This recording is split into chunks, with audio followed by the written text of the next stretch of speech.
Isabelle Moreau venait de trouver un long cheveu blond sur le siège passager de la voiture de son mari. Son cœur s'arrêta net. Ses doigts tremblants tenaient cette preuve irréfutable, fine comme un fil de soie, mais lourde comme une pierre tombale sur leur mariage de 20 ans. La femme de 45 ans rangea délicatement le cheveu dans un mouchoir en papier qu'elle glissa dans la poche de sa veste jaune. Ce n'était pas la première fois qu'elle remarquait des détails troublants ces derniers mois. Philippe rentrait tard, prétextant des réunions interminables. Il recevait des appels qu'il prenait toujours en s'isolant.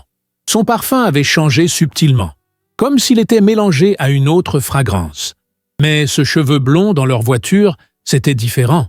Isabelle avait les cheveux noirs comme l'ébène. En rentrant dans leur maison cossue de la banlieue parisienne, Isabelle observa son reflet dans le miroir de l'entrée. Ses yeux bleus, autrefois pleins de vie, semblaient avoir perdu leur éclat.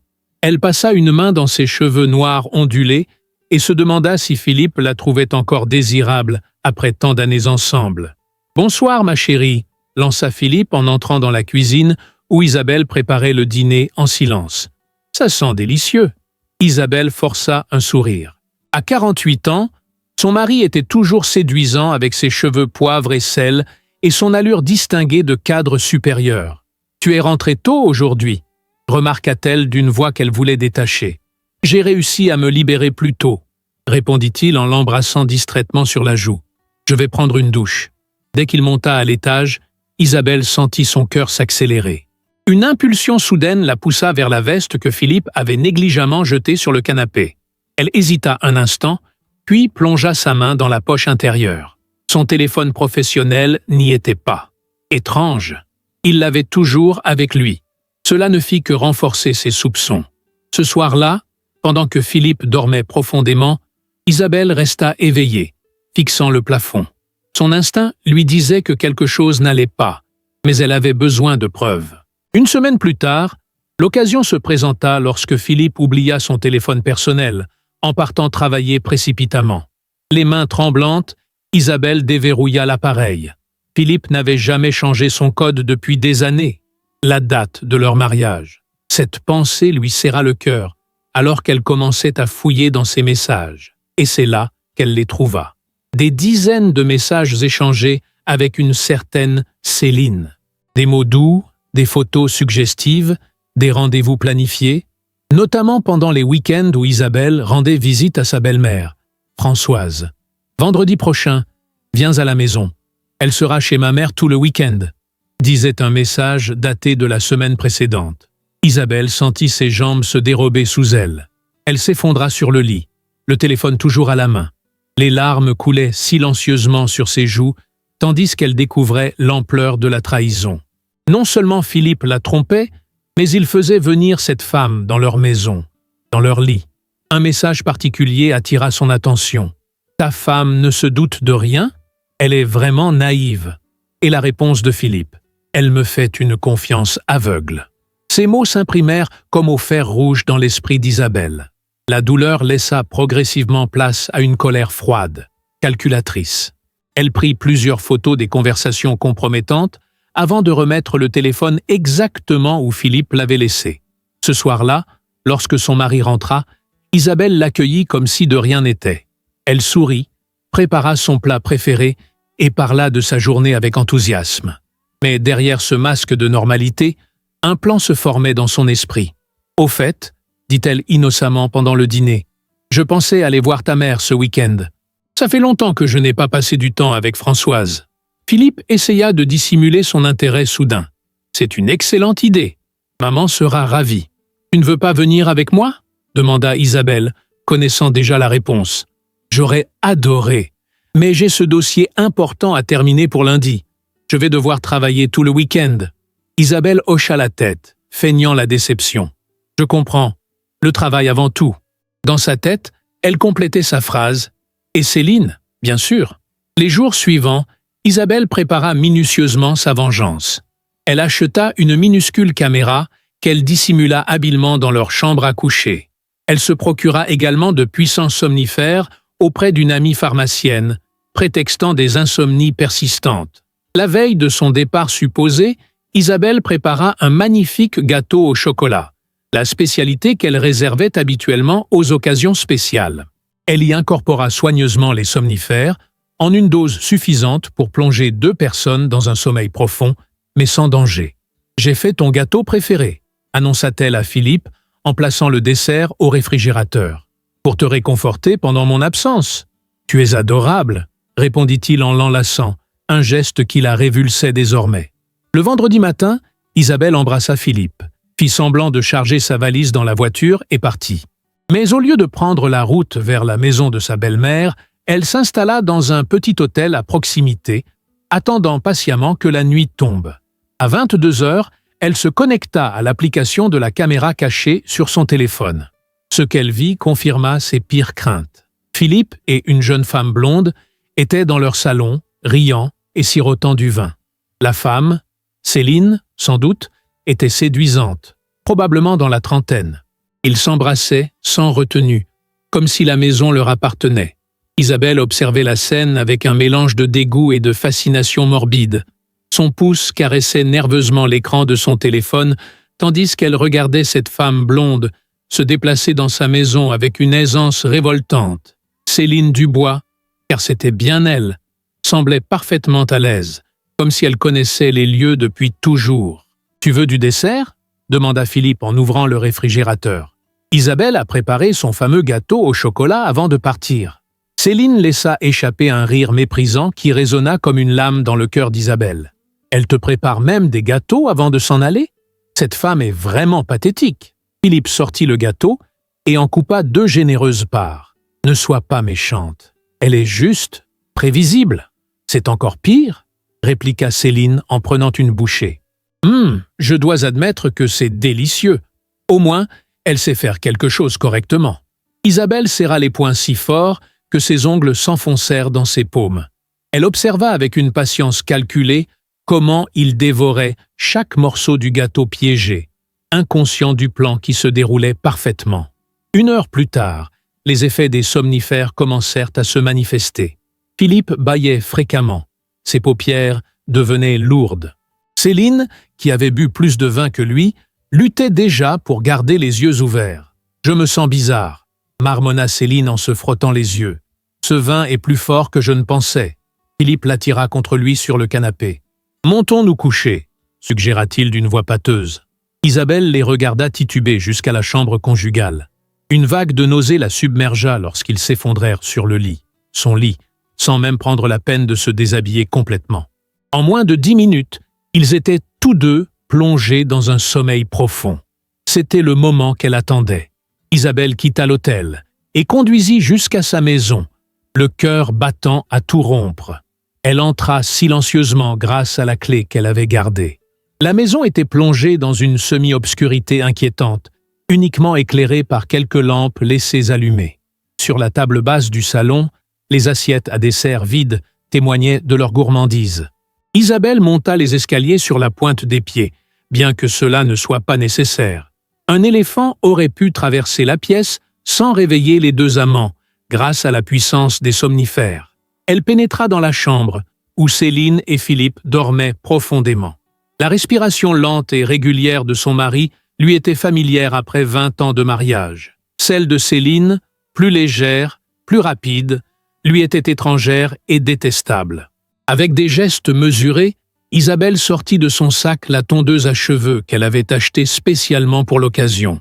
Elle contempla un instant la chevelure blonde étalée sur l'oreiller, ces mêmes cheveux qu'elle avait trouvés dans la voiture, ces cheveux qui avaient détruit son mariage. « Tu aimes tellement laisser tes cheveux partout », murmura Isabelle avec un calme glacial. « Laisse-moi t'aider à en avoir moins à perdre. » Elle alluma la tondeuse.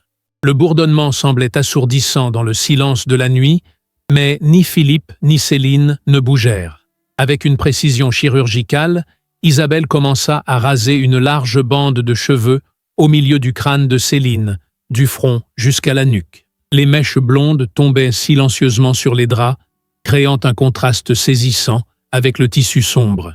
Isabelle ne s'arrêta pas là. Elle rasa également les côtés, ne laissant que quelques touffes irrégulières, créant une coiffure cauchemardesque impossible à camoufler. Elle travaillait méthodiquement, comme hypnotisée par sa propre audace. « Voilà », dit-elle finalement en contemplant son œuvre, « un petit souvenir de moi. » Ensuite, avec un sourire froid, elle plaça délicatement la tondeuse dans la main de Philippe, refermant ses doigts autour de l'appareil. Le tableau était parfait. Son mari endormi avec l'arme du crime dans la main et sa maîtresse à côté de lui, défigurée. Isabelle prit plusieurs photos de la scène avec son téléphone, puis récupéra les mèches de cheveux éparpillées qu'elle plaça dans un sac plastique. Elle ne voulait laisser aucune trace de sa présence cette nuit-là. Avant de partir, elle s'approcha de la caméra cachée et la repositionna légèrement pour qu'elle capture parfaitement les visages des dormeurs. Elle voulait immortaliser le moment de leur réveil, voir la panique et la confusion s'emparer d'eux. De retour à l'hôtel, Isabelle ne parvint pas à dormir. L'adrénaline coulait encore dans ses veines et l'anticipation de ce qui allait se produire le lendemain matin la maintenait éveillée. Elle fixait l'écran de son téléphone, guettant le moindre mouvement dans la chambre conjugale. Ce n'est qu'aux alentours de midi que les premiers signes de réveil apparurent. Céline fut la première à bouger, s'étirant comme un chat paresseux. Sa main se porta instinctivement à sa tête, dans un geste banal qui se transforma en un instant de pure terreur, lorsque ses doigts ne rencontrèrent que du vide, là où auraient dû se trouver ses longs cheveux. La confusion se peignit d'abord sur son visage, encore ensommeillé. Puis, ses doigts explorèrent davantage son crâne, découvrant l'étendue des dégâts. C'est alors qu'elle aperçut les mèches blondes éparpillées sur l'oreiller. Le hurlement qui suivit aurait réveillé un mort. Philippe sursauta violemment, arraché brutalement à son sommeil médicamenteux. La tondeuse tomba de sa main et rebondit sur le matelas avec un bruit sourd. « Qu'est-ce que » balbutia-t-il, les yeux écarquillés, incapable de comprendre ce qui se passait. Céline se précipita vers le miroir de la salle de bain attenante, ses jambes vacillantes encore affectées par les somnifères. Son reflet lui renvoya une image cauchemardesque. Une large bande de son crâne était complètement rasée, laissant apparaître une peau blanche et vulnérable. Les quelques touffes de cheveux restantes semblaient se moquer d'elle, pathétiques îlots dorés sur une mer de désolation. « Mon Dieu! Mon Dieu !» répétait-elle en touchant son crâne avec incrédulité. Puis elle se retourna brusquement vers Philippe, la rage déformant ses traits. « Qu'est-ce que tu m'as fait ?» Philippe, encore hébété, regardait alternativement Céline et la tondeuse sur le lit. Il secoua la tête, incapable de former des pensées cohérentes. « Je n'ai rien fait. Je ne comprends pas. »« Tu ne comprends pas ?» hurla Céline, pointant un doigt accusateur vers lui. « Tu avais cette chose dans ta main. Je l'ai vue tomber quand tu t'es réveillé. » Isabelle, confortablement installée dans sa chambre d'hôtel, observait la scène avec une satisfaction croissante. Tout se déroulait exactement comme elle l'avait prévu. La confusion de Philippe, l'hystérie de Céline, c'était un spectacle dont elle ne se lassait pas. « Je te jure que je n'ai rien fait », plaida Philippe en se levant du lit, chancelant légèrement. « Pourquoi aurais-je fait une chose pareille ? Comment veux-tu que je le sache ?» sanglota Céline, s'effondrant sur le bord de la baignoire, la tête entre les mains. « Est-ce que c'est une sorte de jeu pervers pour toi ? Tu m'as drogué ?» La question sembla réveiller quelque chose dans l'esprit embrumé de Philippe. Il fronça les sourcils, tentant de rassembler ses souvenirs. « Le gâteau » murmura-t-il. « On a mangé le gâteau d'Isabelle hier soir. Et alors ? Tu penses qu'elle aurait… » Céline s'interrompit, comprenant soudain la gravité de la situation. « Elle savait pour nous ?» Philippe ne répondit pas immédiatement. Il scrutait la chambre avec une attention nouvelle, comme s'il la voyait pour la première fois. Son regard s'arrêta un instant sur le point où Isabelle avait dissimulé la caméra, mais il ne sembla pas la remarquer. « Je ne sais pas, » dit-il finalement, « mais ce n'est pas normal qu'on ait dormi aussi longtemps et aussi profondément, et je n'aurais jamais fait ça. » Il fit un geste vague vers la tête de Céline. Céline se releva brutalement. « Je m'en vais, » déclara-t-elle en essayant de discipliner les lambeaux de sa dignité. « C'est fini entre nous, Philippe. Tu es malade. »« Attends, » tenta-t-il de la retenir. « On devrait essayer de comprendre ce qui s'est passé. »« Ce qui s'est passé ?» s'écria-t-elle, hystérique. « Regarde-moi. Comment suis-je censé sortir d'ici comme ça? Comment vais-je aller travailler lundi? Ma vie est ruinée. » Philippe s'approcha d'elle, essayant de la prendre dans ses bras, mais elle le repoussa violemment. « Ne me touche pas! Ne m'approche plus jamais !» Elle commença à rassembler ses affaires éparpillées dans la chambre, enfilant ses vêtements avec des gestes saccadés. Ses mains tremblaient tellement qu'elle mit plusieurs minutes à boutonner sa chemise. « Je vais porter plainte », menaça-t-elle en cherchant frénétiquement son téléphone. « C'est une agression, ce que tu as fait. »« Céline, je te jure que ce n'est pas moi », répéta Philippe de plus en plus désespéré. « Réfléchis un instant. Pourquoi aurais-je fait ça? Ça n'a aucun sens. »« Rien n'a de sens, » hurla-t-elle. « Je me réveille chauve dans ton lit conjugal, avec toi tenant une tondeuse. Et tu voudrais que je reste calme ?» Elle trouva finalement son téléphone et se précipita vers la porte. Avant de sortir, elle se tourna une dernière fois vers lui, le visage ruisselant de larmes et de mascara. « J'espère que ta femme découvrira quel monstre tu es vraiment. » La porte claqua si fort que toute la maison sembla en trembler. Philippe resta immobile au milieu de la chambre, l'air hagard, incapable de comprendre ce qui venait de se passer. Isabelle observa Céline sortir précipitamment de la maison, un foulard maladroitement noué autour de sa tête dévastée. Elle monta dans sa voiture et démarra en trombe, manquant de percuter la boîte aux lettres des voisins.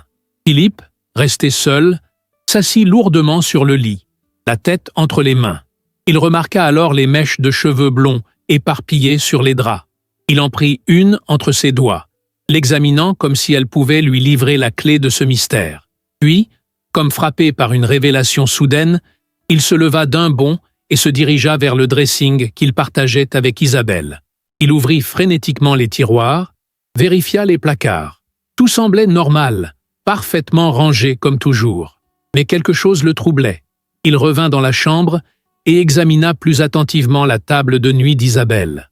La photo d'eux à Venise, pour leur 15e anniversaire de mariage, avait été retournée face contre le bois. Ce détail, insignifiant pour quiconque, était un message clair pour lui. Isabelle savait. Un frisson glacé parcourut son échine. Il se précipita vers son téléphone et appela sa femme.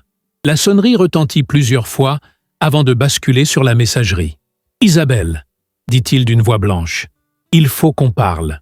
Je crois que je comprends ce qui s'est passé. Rappelle-moi, s'il te plaît. » Il raccrocha et resta immobile, contemplant le désastre de sa vie. Les mèches blondes sur les draps, la tondeuse abandonnée sur le sol, le silence accusateur de la maison, tout témoignait de sa trahison et de ses conséquences. De son côté, Isabelle souriait en écoutant le message de Philippe. Sa vengeance n'était pas terminée. Elle avait prévu de laisser son mari mariner dans son angoisse pendant quelques heures avant la prochaine phase de son plan. Elle composa le numéro de sa belle-mère. Françoise Moreau, une femme de 72 ans à la voix douce, mais au caractère bien trempé, décrocha à la deuxième sonnerie. « Isabelle, ma chérie, tu n'es pas en route. »« Bonjour, Françoise, » répondit Isabelle d'une voix qu'elle s'efforçait de garder stable. « Il y a eu un changement de programme. Je dois vous parler de quelque chose d'important. Puis-je venir vous voir maintenant ?»« Bien sûr, » répondit sa belle-mère, l'inquiétude perceptible dans sa voix. « Est-ce que tout va bien? Philippe est avec toi ?»« Non, » dit simplement Isabelle. « Et c'est justement de lui que je dois vous parler. » Françoise Moreau habitait une charmante maison de plain-pied dans une banlieue paisible, à 45 minutes de chez Isabelle et Philippe. Lorsqu'Isabelle arriva, sa belle-mère l'attendait sur le pas de la porte, le visage creusé par l'inquiétude. « Ma chérie, » dit Françoise en prenant Isabelle dans ses bras, « tu as l'air épuisée. » Isabelle se laissa aller à cette étreinte maternelle, réalisant soudain à quel point elle était effectivement fatiguée, physiquement et émotionnellement. L'adrénaline qu'il avait portée ces dernières 24 heures commençait à retomber, laissant place à une lassitude écrasante. « Entrons », murmura Françoise en la guidant vers le salon lumineux où 2 tasses de thé fumante attendèrent déjà. Elles s'assirent côte à côte sur le canapé fleuri que Françoise possédait depuis que Philippe était enfant. Isabelle fixa un moment le liquide ambré dans sa tasse, cherchant par où commencer. « Françoise, » dit-elle finalement, levant les yeux vers sa belle-mère, « ce que je vais vous dire va vous faire de la peine, et j'en suis désolé. » La vieille dame posa une main ridée mais ferme sur celle d'Isabelle. « Dis-moi tout, ma fille. Quelle que soit la vérité, Nous l'affronterons ensemble. Ce « nous » réchauffa le cœur d'Isabelle. Pendant 20 ans, Françoise l'avait traitée comme sa propre fille, avec une affection sincère qui n'avait jamais faibli. À cet instant, Isabelle mesura la chance qu'elle avait d'avoir une telle femme dans sa vie. « Philippe me trompe », annonça-t-elle simplement. Depuis plusieurs mois, avec une femme plus jeune, il l'amenait dans notre maison quand j'étais supposé être ici, avec vous. Le visage de Françoise se décomposa, comme si elle venait de vieillir de 10 ans en quelques secondes. « En es-tu certaine ?» demanda-t-elle d'une voix à peine audible. Pour toute réponse, Isabelle sortit son téléphone et montra à sa belle-mère les photos des messages qu'elle avait découverts. Puis, après une hésitation, elle lui montra également les images de Céline et Philippe endormis, avec la tondeuse dans la main de son mari et les mèches blondes éparpillées sur l'oreiller. « Mon Dieu !» souffla Françoise, en portant une main tremblante à sa bouche. « Qu'as-tu fait, Isabelle ?»« Ce qu'elle méritait, » répondit Isabelle, une flamme froide dans le regard. « J'ai mis des somnifères dans un gâteau, puis je suis revenu pendant qu'il dormait. J'ai rasé ses précieux cheveux blonds qu'elle laissait partout, y compris dans notre voiture. C'est comme ça que j'ai commencé à avoir des soupçons. » Françoise reposa le téléphone et prit une longue gorgée de thé, comme pour se donner du courage. « Je ne reconnais pas mon fils, » dit-elle enfin. « Le Philippe que j'ai élevé ne ferait jamais une chose pareille. Je pensais lui avoir inculqué des valeurs, le respect, l'honnêteté. Ce n'est pas votre faute, » la rassura Isabelle. « Les hommes font leur propre choix. Que comptes-tu faire maintenant ?» demanda Françoise après un long silence. « Je vais demander le divorce, » répondit Isabelle sans hésitation. « Je ne peux pas continuer à vivre avec un homme en qui je n'ai plus confiance. » Françoise hocha lentement la tête. « Je comprends et je respecte ta décision. » Elle hésita avant d'ajouter. « Mais sache que quoi qu'il arrive entre Philippe et toi, tu resteras toujours ma fille. Notre lien ne changera pas. » Les larmes qu'Isabelle retenait depuis des heures coulèrent enfin librement sur ses joues. « Merci », murmura-t-elle en serrant la main de Françoise. À ce moment précis, le téléphone d'Isabelle sonna. C'était Philippe, pour la 5e fois depuis qu'elle avait quitté l'hôtel. Cette fois, elle décida de répondre, mettant le haut-parleur pour que Françoise puisse entendre. « Isabelle ?» La voix de Philippe était tendue, presque méconnaissable. « Où es-tu ? Il faut qu'on parle. »« Je suis chez ta mère, » répondit-elle calmement. « Eh oui, nous devons effectivement parler. » Un silence pesant s'installa. Philippe comprit immédiatement les implications de cette réponse. « Tu lui as tout dit ?»« Tout, » confirma Isabelle. « Les messages, les photos, le gâteau au somnifère, la tondeuse, absolument tout.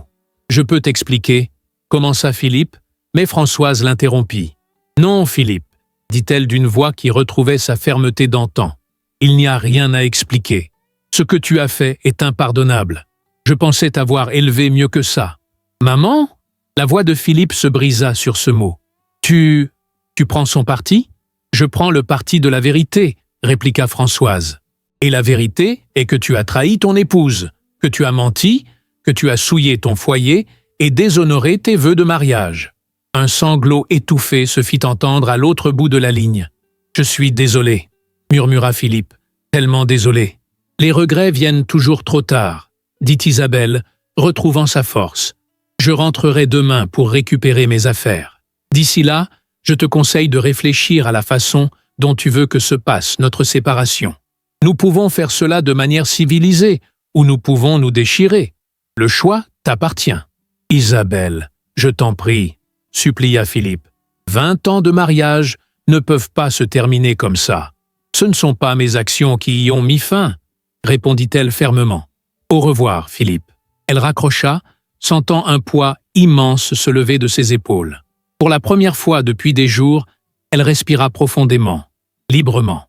Françoise la regardait avec un mélange d'admiration et de tristesse. « Tu es une femme forte, Isabelle, plus forte que je ne l'ai jamais été. J'ai appris de la meilleure, » sourit faiblement Isabelle en serrant la main de sa belle-mère. Cette nuit-là, Isabelle dormit dans l'ancienne chambre de Philippe, entourée des photos de son enfance et de son adolescence. Elle se demanda à quel moment le garçon souriant sur ces images s'était transformé en l'homme qui avait brisé son cœur. Le sommeil la gagna finalement, un sommeil sans rêve, réparateur. Le lendemain matin, alors qu'elle prenait son petit déjeuner avec Françoise, son téléphone vibra. Un message de Philippe. « Je serai absent de la maison aujourd'hui. Tu pourras récupérer tes affaires tranquillement. Les papiers du divorce sont sur la table de la cuisine.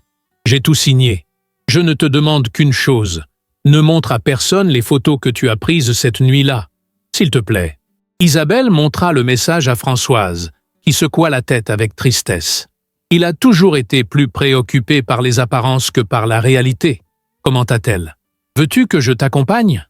S'il vous plaît, acquiesça Isabelle. Je ne suis pas sûre de pouvoir affronter cette maison seule. 3 heures plus tard, elle pénétrait dans la demeure silencieuse. Comme promis, Philippe était absent. Sur la table de la cuisine, une enveloppe contenant les documents de divorce préliminaire attendait, ainsi qu'une lettre manuscrite et une petite boîte. Isabelle ouvrit d'abord la lettre. Isabelle. Les mots ne suffiront jamais à exprimer ma honte et mes regrets. Ce que j'ai fait est impardonnable, je le sais. Je ne te demande pas de me pardonner, je sais que c'est impossible. Je voulais juste que tu saches que ces 20 années à tes côtés ont été les plus belles de ma vie et que je réalise seulement maintenant ce que j'ai détruit par ma bêtise et mon égoïsme. Dans la boîte, tu trouveras les clés de notre maison de campagne en Normandie. Je te la cède entièrement. C'est peu comparé à la douleur que je t'ai causée, mais c'est un début. Philippe. Isabelle referma la lettre d'une main tremblante. La maison de Normandie était son refuge, l'endroit qu'elle aimait le plus au monde. Philippe le savait. Ce geste signifiait beaucoup, même si, comme il l'avait écrit, cela ne suffisait pas à effacer sa trahison. « Qu'en penses-tu » demanda Françoise, qui avait lu par-dessus son épaule. « Je pense qu'il essaie d'acheter sa conscience », répondit Isabelle en ouvrant la boîte qui contenait effectivement les clés de la maison normande. « Mais je vais accepter. J'ai toujours aimé cet endroit plus que lui. » Elles commencèrent à rassembler les affaires d'Isabelle, triant méticuleusement 20 ans de vie commune. Chaque objet semblait porteur d'un souvenir, d'une émotion. Certains étaient trop douloureux à conserver, d'autres trop précieux pour être abandonnés. Dans le dressing, Isabelle remarqua que les vêtements de Philippe avaient déjà été en partie emportés. Elle se demanda où il dormait désormais. Chez un ami? À l'hôtel? Certainement pas chez Céline, après l'incident de la tondeuse. Cette pensée lui arracha un sourire inattendu. Françoise le remarqua. « À quoi penses-tu » demanda-t-elle. « Je me demandais juste comment se porte la chevelure de Céline » répondit Isabelle avec une pointe d'humour noir. « Je ne suis pas fière de ce que j'ai fait, mais je ne peux pas dire que je le regrette non plus. » Françoise hocha la tête, compréhensive. La vengeance n'est pas la solution la plus noble, mais parfois, elle est nécessaire pour tourner la page. L'important est ce que tu vas faire maintenant. « Je vais reconstruire ma vie », affirma Isabelle en fermant sa valise. « Commencer un nouveau chapitre. » Alors qu'elle chargeait les derniers cartons dans la voiture, le téléphone d'Isabelle sonna. Un numéro inconnu s'affichait à l'écran. « Allô » répondit-elle prudemment. « C'est Céline. » Isabelle se figea, faisant signe à Françoise d'approcher pour écouter. « Comment avez-vous eu mon numéro » demanda Isabelle, retrouvant instantanément son calme glacial. « Philippe » répondit simplement Céline. « Je sais ce que vous avez fait. »« Et qu'ai-je fait exactement » rétorqua Isabelle, jouant l'innocente. « Le gâteau, les somnifères, mes cheveux » énuméra Céline d'une voix où perçait la colère. « Philippe m'a tout raconté. Il a trouvé la caméra dans votre chambre. » Isabelle ne répondit pas immédiatement. Elle n'avait pas prévu que Philippe découvre la caméra si rapidement. « Qu'attendez-vous de moi » demanda-t-elle finalement. « Des excuses? Vous n'en aurez pas. »« Non » répondit Céline, surprenant Isabelle. « Je voulais vous dire que je comprends. À votre place, j'aurais probablement fait pire. » Un silence étrange s'installa entre les deux femmes. « Philippe vous a trompé aussi » poursuivit Isabelle. « Il vous a fait croire que vous étiez spécial, n'est-ce pas? Mais vous n'étiez qu'une distraction parmi d'autres. Comment le savez-vous » La voix de Céline tremblait légèrement. « J'ai lu tous vos messages, Céline. Mais j'ai aussi trouvé d'autres conversations. Vous n'étiez pas la seule. Il y a eu Marie avant vous, et sans doute y aurait-il eu quelqu'un d'autre après vous. Un sanglot étouffé se fit entendre à l'autre bout de la ligne. « Je suis désolé, » murmura Céline. « Je ne savais pas. Pour votre mariage, je veux dire. Il m'avait dit que vous étiez séparés, que vous restiez ensemble uniquement pour les apparences. Le mensonge classique, » commenta Isabelle avec amertume. « Et vous l'avez cru. J'étais stupide, » admit Céline. « Et maintenant, je dois porter une perruque pendant des mois. Alors je suppose que nous sommes quittes. » Isabelle ne put s'empêcher de sourire. « Pas tout à fait. Vous pourrez retrouver vos cheveux. Moi, je ne retrouverai jamais ma confiance en l'amour. »« Ne dites pas ça, » intervint Céline avec une sincérité surprenante. « Ne laissez pas Philippe vous voler votre avenir comme il a volé notre présent à toutes les deux. » Ces paroles touchèrent Isabelle, plus qu'elle ne l'aurait voulu. « Pourquoi m'appelez-vous vraiment, Céline ? Pour vous dire que je ne porterai pas plainte pour ce que vous m'avez fait. Et aussi, pour vous demander si vous avez les photos des autres femmes. J'aimerais les contacter. » Isabelle comprit immédiatement. « Vous voulez former une alliance contre lui ? Quelque chose comme ça, » confirma Céline. « Il ne devrait pas s'en tirer si facilement. Je vous enverrai ce que j'ai, » promit Isabelle après un moment de réflexion. « Mais ensuite, nos chemins se séparent. Je veux tourner la page définitivement. »« Compris, » acquiesça Céline. « Bonne chance, Isabelle. À vous aussi. Et Céline, les cheveux courts peuvent être très élégants. » Un rire bref résonna avant que la ligne ne soit coupée. Isabelle rangea son téléphone, croisant le regard interrogateur de Françoise. « Une alliance inattendue », expliqua-t-elle simplement. Françoise sourit. La vie est pleine de surprises. 6 mois plus tard, Isabelle était assise sur la terrasse de sa maison en Normandie, contemplant le soleil couchant qui embrasait l'horizon. Le divorce avait été prononcé 3 mois auparavant, dans des conditions étonnamment paisibles. Philippe avait tout accepté, le partage des biens, la pension, les conditions qu'elle avait posées. Elle avait appris par Françoise qu'il avait déménagé à Lyon pour prendre un nouveau départ. Sa belle-mère, car elle continuait de considérer Françoise comme telle, venait lui rendre visite régulièrement. Leur lien s'était même renforcé depuis la séparation. « À quoi penses-tu » demanda justement Françoise, qui venait de les servir en vin blanc. « Je pensais à tout le chemin parcouru depuis que j'ai trouvé ce cheveu blond dans la voiture, » répondit Isabelle en prenant sa coupe. « Ah, comme la vie peut basculer en un instant. Regrettes-tu parfois la vie que tu avais avant ?»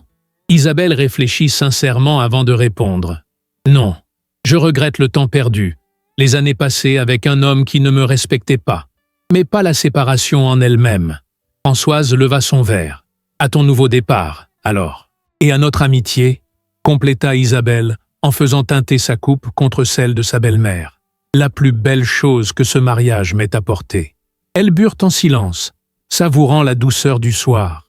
Le téléphone d'Isabelle vibra sur la table. Un message de Céline. « Nous l'avons fait. P a démissionné suite au scandale. Merci pour ton aide. Prends soin de toi. » Isabelle sourit sans répondre. Le « scandale » en question était l'œuvre du petit groupe de femmes trompées par Philippe qu'elle avait aidé à se former. Elles avaient découvert que Philippe utilisait les ressources de son entreprise pour ses aventures et l'avaient dénoncé à sa direction. Une justice poétique, en quelque sorte. De bonnes nouvelles ? s'enquit Françoise. Disons que le karma a fait son œuvre, répondit énigmatiquement Isabelle. Le soleil disparaissait maintenant derrière les collines normandes, teintant le ciel de pourpre et d'or. Une brise légère apporta jusqu'à elle le parfum des roses que Isabelle avait plantées au printemps. Une nouvelle saison, un nouveau départ. Isabelle avait perdu un mari, mais elle avait gagné sa liberté et une nouvelle forme de famille. Françoise, qui aurait pu s'éloigner après le divorce, avait choisi de rester à ses côtés, prouvant que les liens du cœur étaient parfois plus forts que ceux du sang. « Tu sais, » dit Françoise, en contemplant le jardin qui s'assombrissait doucement, « je suis fière de toi, de ta force, de ta résilience. J'ai appris de la meilleure, » sourit Isabelle, en serrant la main de cette femme qui était devenue bien plus qu'une belle-mère. Un message arriva sur le téléphone de Françoise cette fois. Elle le lut et son visage s'assombrit légèrement. « Philippe » devina Isabelle. Françoise acquiesça. « Il demande encore une fois si je pense que tu accepterais de lui parler, un jour. Et que vas-tu lui répondre ? La vérité. dit simplement Françoise, que certaines trahisons ne peuvent être réparées, mais que la vie continue malgré tout. Il doit apprendre à vivre avec les conséquences de ses actes, comme nous avons tous dû le faire. Isabelle hocha la tête, reconnaissante pour cette sagesse tranquille. Dis-lui aussi que je lui souhaite de trouver sa paix. Sincèrement, la rancœur ne fait que nous enchaîner au passé. Je le lui dirai, promit Françoise. Elles restèrent ainsi, côte à côte dans le crépuscule, deux femmes unies par une trahison qui aurait dû les séparer, mais qui, par un étrange retournement du destin, les avait rapprochées. La vie avait parfois une façon bien à elle de réarranger les pièces du puzzle. Dans la maison qu'elle avait autrefois partagée avec Philippe, Isabelle avait laissé derrière elle les fragments d'une vie brisée.